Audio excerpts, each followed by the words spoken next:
Hello, this is Sarah Brosh. Welcome back to my channel.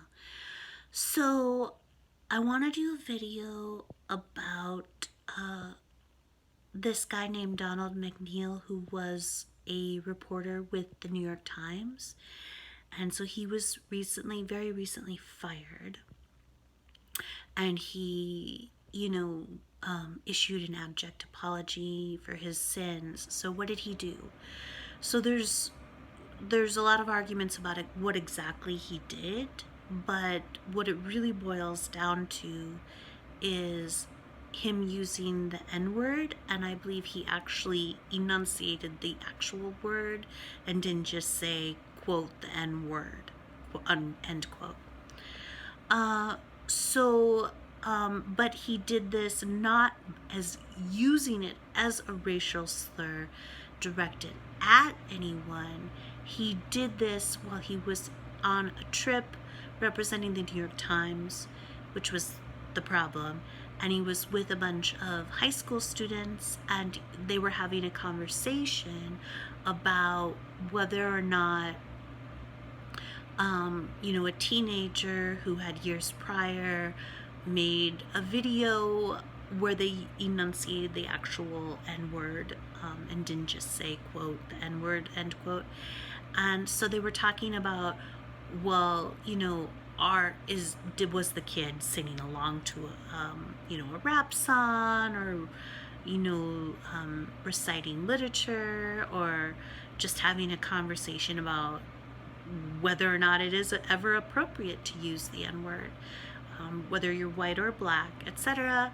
So they were having a conversation. So clearly Donald McNeil, the erstwhile reporter at the New York Times, was mentioning the N-word. He wasn't using it. He wasn't using it as a racial slur.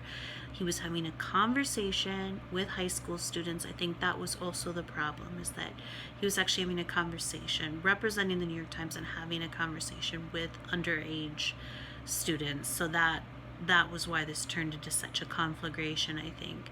But he was clearly saying the word in the context of having a conversation about when it is or is not appropriate to use the word, and if it ever is. And then there's some argument about whether or not he also said some other things in front of these high school students that were racist. But I think that had he not said the N-word, actually enunciated the word, then he would not be fired right now. He would still have his job. And so apparently this is turned into like a huge to-do, because now apparently they've excavated a private Facebook group conversation amongst New York Times reporters where they were basically conspiring to destroy this man's life. It's just like, and Nikole Hannah-Jones, of course, is involved, and now she's on Twitter, and she apparently doxed someone, and screaming that everybody's racist, and everybody's screaming that everybody's racist, and everybody's in a huge hullabaloo about this. And so John McWhorter has weighed in, and he, I guess, wrote something as well, and he basically has said, this is ridiculous, and it's actually infantilizing black people to think that they're so weak and fragile that they can't handle hearing this word enunciated by a white person without just falling to pieces, which I agree with. And then he's also weighed in on the use mention distinction. So I wanted to specifically address, I completely agree with McWhorter on this, but I also wanted to specifically address what Nikole Hannah-Jones has said. And so she basically has said that the use mention distinction does not apply when you're talking about racial slurs. Of course, this is ridiculous and asinine and ludicrous. It's ridiculous. It's ridiculous. Okay? So, but of course, the use mention distinction's okay if you're a black woman. Then it's okay. But if you are a white person, it's not, obviously. And so this is just, but it's just completely insane and asinine to suggest that the use mentioned distinction doesn't apply to racial slurs. Completely asinine. And then again, the last video I did was also about black versus white intent. She says that something in that area as well, that basically a white person's intent never matters, holds no weight in terms of whether or not they're eligible to even mention a racial slur that's used towards black people. But of course, all that matters for a black person is their intent.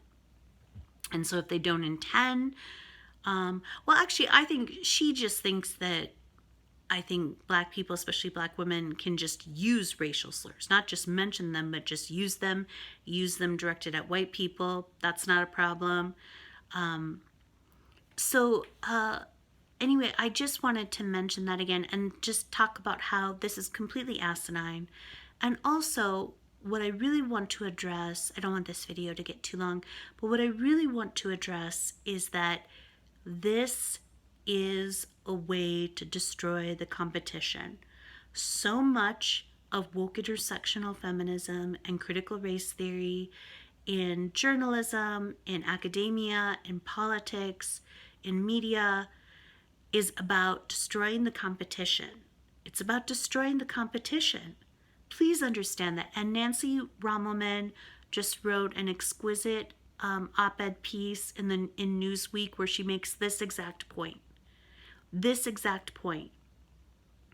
What better way to destroy the competition and get scarce jobs than to condemn people as racist, sexist, transphobic, homophobic, etc., etc., etc.